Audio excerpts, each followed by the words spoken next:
ಈ ಒಂದು ನೋಟಿಸ್ ಆಗಿರುವಂತ ಡೇಟ್ ನೋಡಿ ಮತ್ತೆ ಅರ್ಜಿ ಸಲ್ಲಿಸಲು ಕೊನೆಯ ದಿನಾಂಕ ಡೇಟ್ ನೋಡಿ. ಇಲ್ಲಿ 10-12-2025 9-1-2026 ತನಕ ಸಾಯಂಕಾಲ 5:30 ತನಕ ನಿಮಗೆ ಅವಕಾಶ ಕೊಟ್ಟಿದ್ದಾರೆ. ಇದೊಂದು ಖುಷಿಯ ವಿಚಾರ. ಮತ್ತೆ ಇಲ್ಲಿ ಕಲಿರುವಂತ ಪೋಸ್ಟ್ಗಳ ಸಂಖ್ಯೆ ನೋಡಿ, ಇಲ್ಲಿ ನೀವು ಗಮನಿಸ್ತಾ ಇರಬಹುದು. ಟೋಟಲ್ ಆಗಿ 946 ನಿಮಗೆ ಕಾಣಿಸ್ತಾ ಇದೆ ಅಂತ ಅನ್ಕೋತೇನೆ. ಟೋಟಲ್ ಆಗಿ 900 ಎಷ್ಟಿದೆ ಹೇಳಿ, 946 ಪೋಸ್ಟ್ಗೆ ನೇಮಕಾತಿ ಪ್ರೊಸೆಸಿಂಗ್ ಅನ್ನ ರಿಲೀಸ್ ಮಾಡಿದ್ದಾರೆ. ಅರ್ಥ ಆಗ್ತಿದೆ ಅಂತ ಅನ್ಕೋತೀವಿ. ಇಲ್ಲಿ ಯಾವ್ಯಾವ ಪೋಸ್ಟ್ ಎಷ್ಟು ಖಾಲಿ ಇದಾವೆ ಅದ್ರ ಬಗ್ಗೆ ಸ್ವಲ್ಪ ನೋಡಿ. ಮೊದಲನೇದಾಗಿ ಅಂಗನವಾಡಿ ಸಹಾಯಕಿ ಅಂತೇಳಿ 829. ನಾನು ಹೇಳ್ತಾ ಇರೋ ಮಾಹಿತಿ ನಿಮ್ಗೆ ಅರ್ಥ ಆಗ್ತಿದೆ ಅಂತ ಅನ್ಕೋತೀವಿ.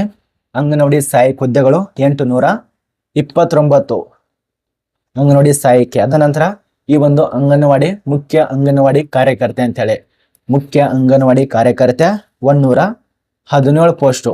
ಟೋಟಲ್ ಆಗಿ ಖಾಲಿ ಇರುವಂತ ಪೋಸ್ಟು 946. ಇದೇ ಮೊಟ್ಟ ಮೊದಲ ಬಾರಿಗೆ ಅತಿ ಹೆಚ್ಚು ನೇಮಕಾತಿಗಳನ್ನ ರಿಲೀಸ್ ಮಾಡಿರುವಂತದ್ದು. ಇದೊಂದು ಒಳ್ಳೆಯ ಅವಕಾಶ.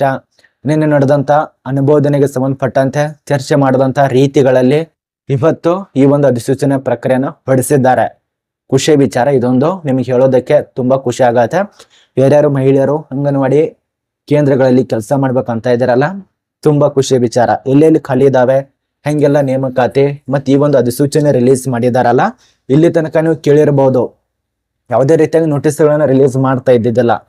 ಯಾವುದೇ ನೋಟಿಸ್ ಬರಲಿ, ಅಂಗನವಾಡಿ ಕೇಂದ್ರಗಳಲ್ಲಿ ಅಂಗನವಾಡಿ ಸಂಸ್ಥೆಗಳಲ್ಲಿ ಯಾವುದೇ ನೋಟಿಸ್ ಬಂದರೂ ಕೂಡ ಒಂದು ಪೇಪರ್ ಮೂಲಕ ತಿಳಿಸ್ಕೊಡ್ತಾ ಇದ್ರು, ನ್ಯೂಸ್ ಪೇಪರ್ ನಲ್ಲಿ ಮಾಹಿತಿನ ತಿಳಿಸ್ಕೊಡ್ತಾ ಇದ್ರು.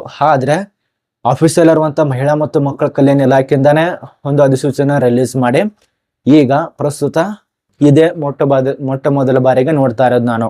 ಅಧಿಸೂಚನೆ ಆಗಿರುವಂತ ಪ್ರೊಸೆಸಿಂಗು ಎಲ್ಲ ತಿಳಿಸ್ಕೊಡ್ತಾನೆ. ನೇಮಕಾತಿ ಪ್ರೊಸೆಸಿಂಗು, ಡೇಟ್ ಬಗ್ಗೆ, ಕೊನೆಯ ದಿನಾಂಕ, ಪ್ರಾರಂಭ ಮತ್ತು ಅರ್ಜಿ ಸಲ್ಲಿಸುವಂತ ವಿಧಾನ ಎಲ್ಲ ಮಾಹಿತಿ ಇರತ್ತೆ.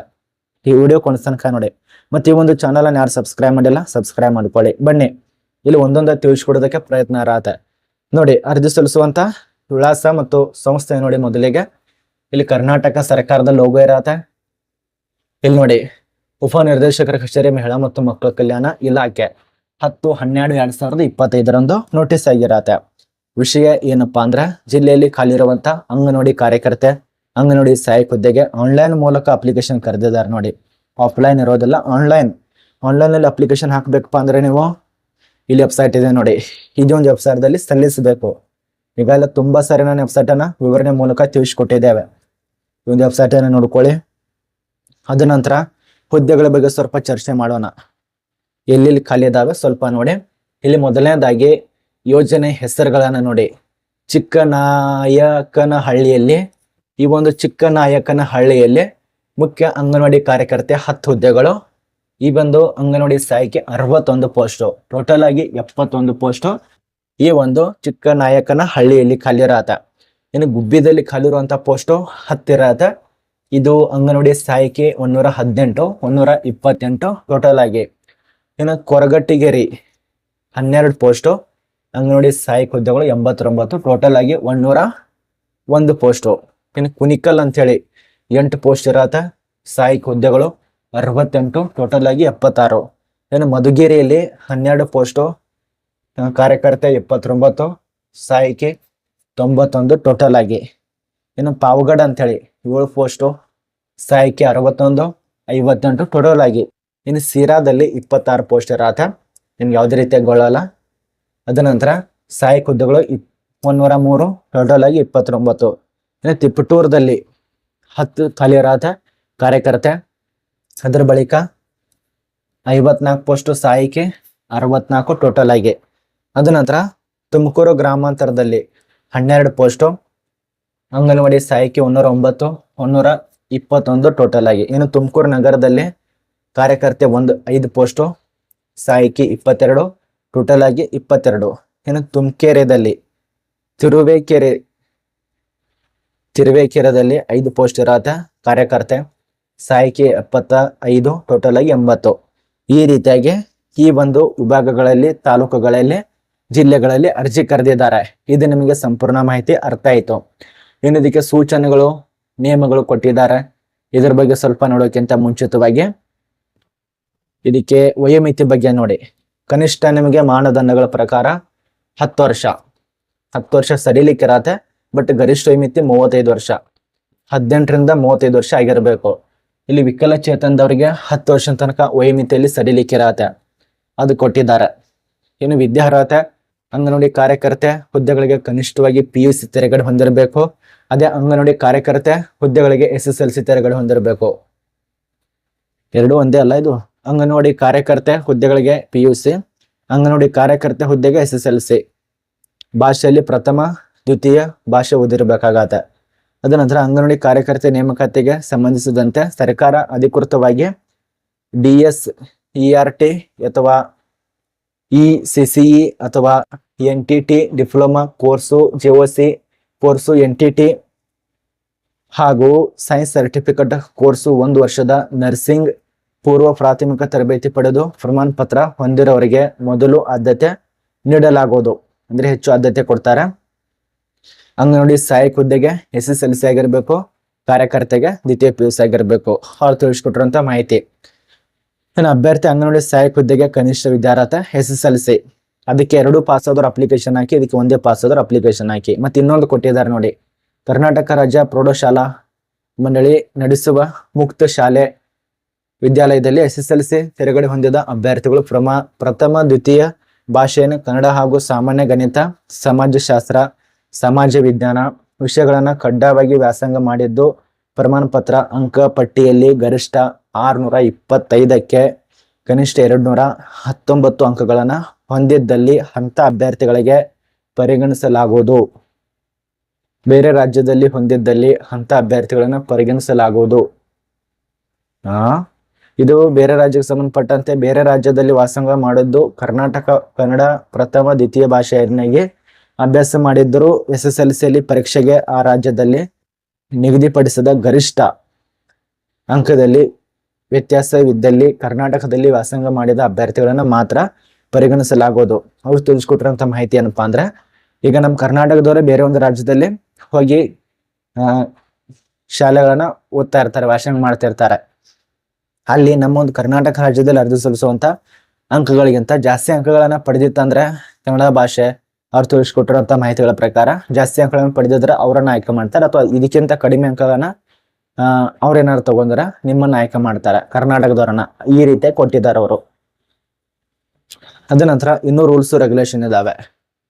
ಇನ್ನು ದಿನಾಂಕ 3/12/2000 ಮತ್ತು 18/11 ನಿಯಮಗಳ ಪ್ರಕಾರ ಮಾರ್ಗಸೂಚನೆ ಪ್ರಕಾರ ನೇಮಕಾತಿ ಮಾಡಲಾಗುವಂತ ತಿಳಿಸಿಕೊಟ್ಟಿದ್ದಾರೆ. ಇಲ್ಲಿ ಆನ್ಲೈನ್ ಅರ್ಜಿ ಸಲ್ಲಿಸೋದು ಲಗತ್ತಿಸಬೇಕಾದಂತ ಡಾಕ್ಯುಮೆಂಟ್ಸ್. ಈ ಒಂದು ಡಾಕ್ಯುಮೆಂಟ್ಸ್ ಬಗ್ಗೆ ಇಲ್ಲಿ ತನಕ ಯಾವುದೇ ರೀತಿಯ ಮಾಹಿತಿನೇ ತಿಳಿಸ್ಕೊಟ್ಟಿದ್ದಲ್ಲ. ತುಂಬಾ ಜನ ಕೇಳ್ತಾನೆ ಇದ್ರೆ, ಸರ್ ಅದಕ್ಕೆ ಯಾವುದು, ಇದಕ್ಕೆ ಯಾವುದು, ಹಂಗ್ಯಾವುದು, ಹಿಂಗ್ಯಾವುದು ಅಂತ ಹೇಳಿ ಕಿಲ್ಲರ ಮಾಹಿತಿ ಇದೆ ನೋಡಿ. ಅರ್ಜಿದಾರನ ನಮೂನೆಯಲ್ಲಿ ಆನ್ಲೈನ್ ಪ್ರಮಾಣ ಪತ್ರ, ದೃಢೀಕರಣ ಜನನ ಪ್ರಮಾಣ ಪತ್ರ, ಜನ್ಮ ದಿನಾಂಕ ಇರುವಂತ SSLC ಅಂಕಪಟ್ಟಿಗಳು, ಜನ್ಮ ದಿನಾಂಕ ಇರುವಂತ ಶಾಲಾ ಪ್ರಮಾಣ ಪತ್ರಗಳು ಇದು ಕೊಟ್ಟಿದ್ದಾರೆ. ಇನ್ನು ನಿಗದಿತ ವಿದ್ಯಾರ್ಹತೆ ಅಂಕಪಟ್ಟಿಗಳು, ಅಭ್ಯರ್ಥಿಗೆ ಅದೇ ಗ್ರಾಮದಲ್ಲಿ ನಗರ ಪ್ರದೇಶವಾಗಿದ್ದಲ್ಲಿ ಅದೇ ವಾರ್ಡ್ನಲ್ಲಿ ವಾಸ್ತವಿರುವ ಬಗ್ಗೆ ಒಂದು ತಹಸೀಲ್ದಾರ್ದಿಂದ ಅಥವಾ ಉಪ ತಹಸೀಲ್ದಾರ್ದಿಂದ ಪಡೆದಂತ 3 ವರ್ಷದೊಳಗಿನ ವಾಸ ಸ್ಥಳದ ದೃಢೀಕರಣ ಪ್ರಮಾಣ ಪತ್ರ ಅಂದ್ರೆ ಡೊಮೆಸ್ಟಿಕ್ ಸರ್ಟಿಫಿಕೇಟ್, ಜಿಲ್ಲೆಯಲ್ಲಿ ಯಾವೊಂದು ತಾಲೂಕಿನಲ್ಲಿ ಯಾವೊಂದು ನಗರದಲ್ಲಿ ವಾಸ ಮಾಡ್ತಾ ಇದ್ದೀರಾ, ಇನ್ನು ಸ್ಥಳೀಯ ಎಂಬುದು ದುಡಿ ಸಲ್ಲಿಸಲು ಇದು ಪೂರಕ ದಾಖಲೆಗಾಗಿ ಆಧಾರ್ ಕಾರ್ಡ್ ಬೇಕಾಗತ್ತೆ, ರೇಷನ್ ಕಾರ್ಡು, ಮತದಾರ ಗುರುತಿನ ಚೀಟಿ ಇದನ್ನ ಕಡ್ಡಾಯವಾಗಿ ಬೇಕು. ಅದೇ ರೀತಿಯಾಗಿ ಮಜರೆ ತಾಂಡ ಹಾಗೂ ಹಾಡಿಗೆ ಸೇರದಾರರಿಗೆ ಸಂಬಂಧಿಸಿದ ವಾಸ್ತವವಾಗಿ ಪ್ರಮಾಣ ಪತ್ರ ಕೂಡ ಬೇಕಾಗತ್ತೆ. ಇನ್ನು ಅಭ್ಯರ್ಥಿಗೆ ಜಾತಿ ಪ್ರಮಾಣ ಪತ್ರ, ಪರಿಶಿಷ್ಟ ಜಾತಿ ಪರಿಶಿಷ್ಟ ಪಂಗಡದವರಿಗೆ ಮಾತ್ರ ಜಾತಿ ಪ್ರಮಾಣ ಪತ್ರ ಇದ್ದರೆ, ಪರಿಶಿಷ್ಟ ಪಂಗಡ ಪರಿಶಿಷ್ಟ ಜಾತಿಯವರಿಗೆ ಒಂದು ಪ್ರಮಾಣ ಪತ್ರ ಕೇಳಿದ್ದಾರೆ. ಇನ್ನು ಅಂಗನವಾಡಿ ಕಾರ್ಯಕರ್ತೆ ಹುದ್ದೆಗೆ ಅರ್ಜಿ ಸಲ್ಲಿಸುವ ಅಂಗವಿಕಲ ಆಗಿತ್ತಂದ್ರೆ ದೈಹಿಕ ಅಂಗವಿಕಲತೆ 40% ಮೀರದಂತೆ ಇರುವಂತ ಅರ್ಜಿ ಸಲ್ಲಿಸುವುದು ಅಂಗವಿಕಲತೆ ಪ್ರಮಾಣ ಪತ್ರ ಕೂಡ ಲಗತ್ತಿಸಬೇಕಾಗತ್ತೆ. ಅಂಕಗಳ ನೀಡಲಾಗುತ್ತದೆ. ಅಂಗವಿಕಲ ಅಭ್ಯರ್ಥಿಗಳಿಗೆ ಅಂಗನವಾಡಿ ಕಾರ್ಯಕರ್ತೆ ಹುದ್ದೆಗೆ ಅರ್ಜಿ ಸಲ್ಲಿಸಲು ಕನಿಷ್ಠ 19 ವರ್ಷದಿಂದ 45 ವರ್ಷ ತನಕ ಅವಕಾಶ ಕೊಟ್ಟಿದ್ದಾರೆ. ಇದೊಂದು ಖುಷಿಯ ವಿಚಾರ. 19ರಿಂದ 45, ನಾರ್ಮಲ್ ಆಗಿ 19ರಿಂದ ಸುಮಾರು 30 ವರ್ಷ 35 ಇರತ್ತೆ, ಬಟ್ ಇವರಿಗೆ 10 ವರ್ಷದ ತನಕ ಸಡಿಲಿಕ್ಕೆ ಕೊಟ್ಟಿದ್ದಾರೆ.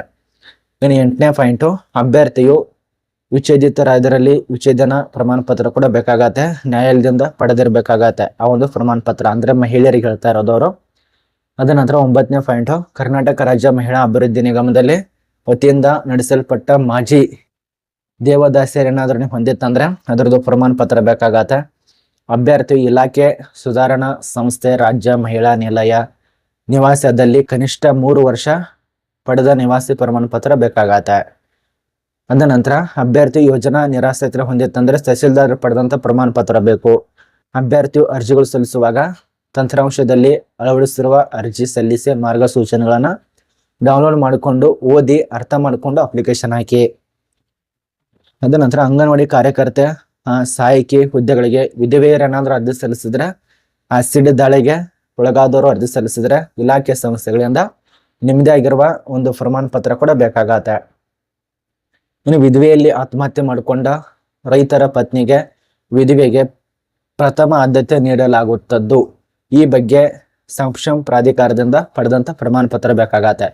ಅತಿ ಹೆಚ್ಚು ಆದ್ಯತೆ ಮಹಿಳೆಯರಲ್ಲೇ ಈ ಒಂದು ವಿಧವೆಯಲ್ಲಿ ಆತ್ಮಹತ್ಯೆ ಮಾಡಿಕೊಂಡ ರೈತರ ಹೆಂಡತಿ ಅಂದ್ರೆ ಪತ್ನಿ ಏನಾದ್ರೂ ಇತ್ತಂದ್ರೆ ಅಂತವ್ರಿಗೆ ಹೆಚ್ಚಿನ ಆದ್ಯತೆ ಕೊಡ್ತಾರೆ. ಅಂದ್ರೆ ನಿಮ್ಮೊಂದು ಅಂಕಗಳು ನೋಡೋದಿಲ್ಲ, ಜಾಸ್ತಿ ಏನು ನೋಡೋದಿಲ್ಲ. ಈ ಒಂದು ಆತ್ಮಹತ್ಯೆ ಇತ್ತಂದ್ರೆ ನಿಮಗೆ ಜಾಸ್ತಿ ಆದ್ಯತೆ ಅಂದ್ರೆ ಬೇಗ ಆಯ್ಕೆ ಮಾಡ್ತಾರೆ. ವಿಧವೆಯರು ತಾವು ಪ್ರಸ್ತುತ ಎಲ್ಲಿ ವಾಸವಾಗಿದ್ದೀರಿ ವಾಸಸ್ಥಳ ದೃಢೀಕರಣ ಪ್ರಮಾಣ ಪತ್ರ ಕೂಡ ಬೇಕಾಗತ್ತೆ. ಒಂದು ಹುದ್ದೆಗೆ 2 ವಿಧವೆಯರು ಅರ್ಜಿ ಸಲ್ಲಿಸಿದ್ದಲ್ಲಿ ಗರಿಷ್ಠ ಅಂಕ ಪಡೆದವರಿಗೆ ಪ್ರಥಮ ಆದ್ಯತೆ ನೀಡಲಾಗುವುದು. ಇದೇ ನೋಡಿ ತುಂಬಾ ಜನ ಕನ್ಫ್ಯೂಸ್ ಮಾಡೋದು. ಈಗ 2 ಜನ ಅರ್ಜಿ ಸಲ್ಲಿಸಿರ್ತೀರಿ ಮಹಿಳೆಯರಲ್ಲಿ.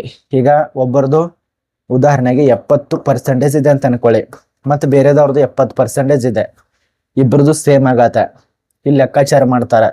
ಅಥವಾ ಒಬ್ಬರದ್ದು 70% ಇದೆ, ಇನ್ನೊಂದು 71% ಇದೆ.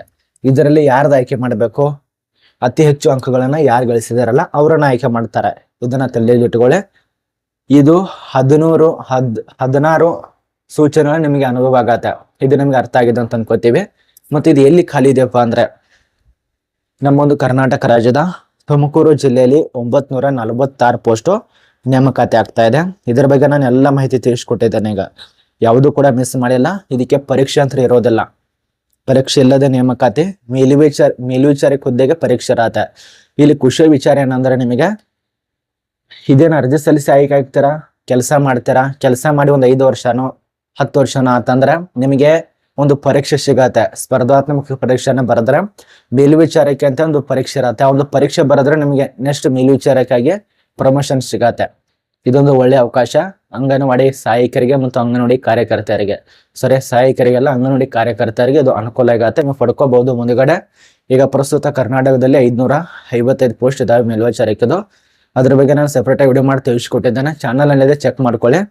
ಅದಕ್ಕೆ ಹೆಂಗ್ ನೇಮಕಾತಿ ಆಗತ್ತೆ, ಏನ್ ರೂಲ್ಸ್ ಇದಾವೆ, ರೆಗ್ಯುಲೇಷನ್ ಏನು ಎಲ್ಲ ತಿಳಿಸ್ಕೊಟ್ಟಿದ್ದೇನೆ, ಚೆಕ್ ಮಾಡ್ಕೋತೀರಿ. ಮತ್ತೆ ಈ ಬಂದು 946 ಪೋಸ್ಟ್ ಮೊದಲ ಬಾರಿಗೆ ನೇಮಕಾತಿ ಆಗಿದ್ದು. ಇದು ಎಲ್ಲ ಒಂದು ತುಮಕೂರಿನಲ್ಲಿ ಕೆಲಸ ಇರತ್ತೆ ಮತ್ತು ಆಲ್ ಕರ್ನಾಟಕ ರಾಜ್ಯದಲ್ಲಿ ಕೂಡ ಅಪ್ಲಿಕೇಶನ್ ಕರೆದಿದ್ದಾರೆ. ಅದ್ರ ಬಗ್ಗೆ ಎಲ್ಲ ಕೂಡ ವಿಡಿಯೋ ಮಾಡಿ ಸೆಪರೇಟ್ ಆಗಿ ತಿಳಿಸ್ಕೊಡಕ್ಕಾಗಲ್ಲ. ಈಗ ಒಂದೊಂದು ಜಿಲ್ಲೆಗೆ ಸಂಬಂಧಪಟ್ಟಂತೆ ತಿಳಿಸ್ಕೊಡಕ್ಕಾಗಲ್ಲ, ನೀವೇ ಖುದ್ದಾಗಿ ಹೋಗಿ ಅಪ್ಲಿಕೇಶನ್ ಹಾಕಿ.